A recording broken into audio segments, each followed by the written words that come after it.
Hey guys, Miss Pariseau here. I wanted to give you a video lesson because it seems like there's not a video that goes with this on how to do this.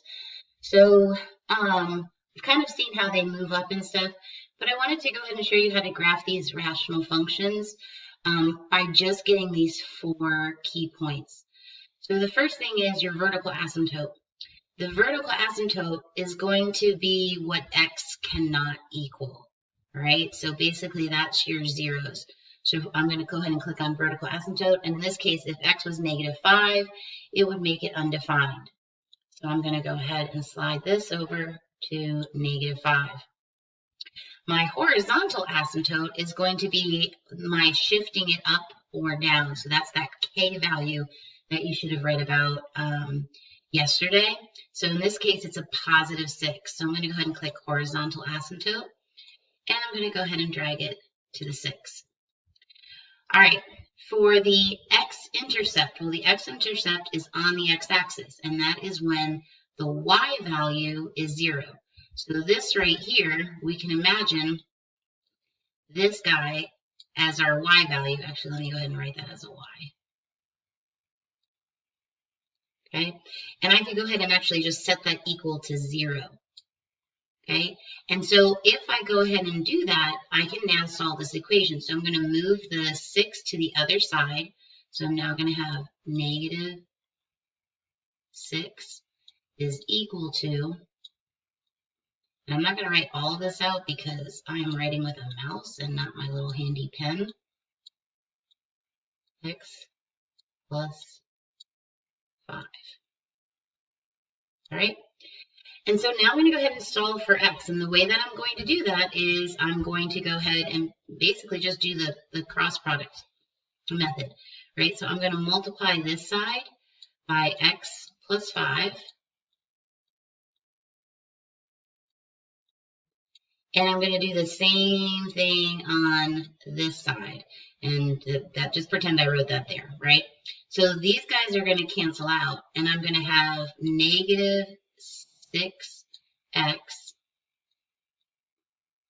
minus 30, because I distributed that -6 to the x plus 5. And I have equals 5. Okay. All right, so then I'll go ahead and now I can solve for x. I'm going to get -6x. I'm going to add 30 to both sides, and I get 35. And then I'm going to divide both sides by -6. And,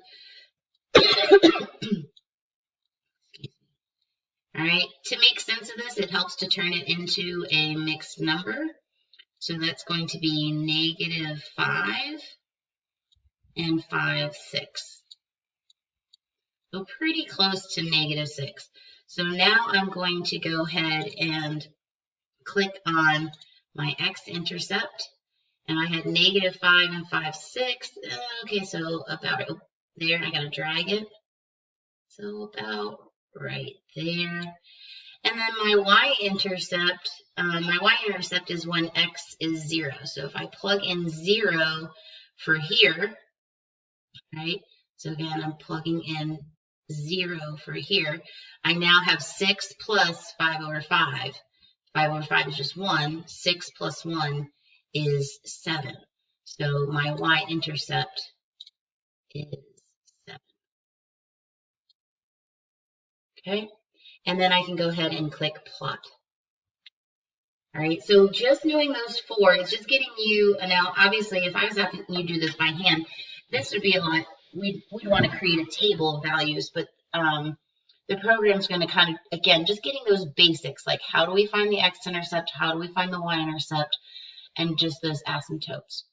All right, and we can go ahead and hit submit, and there we go.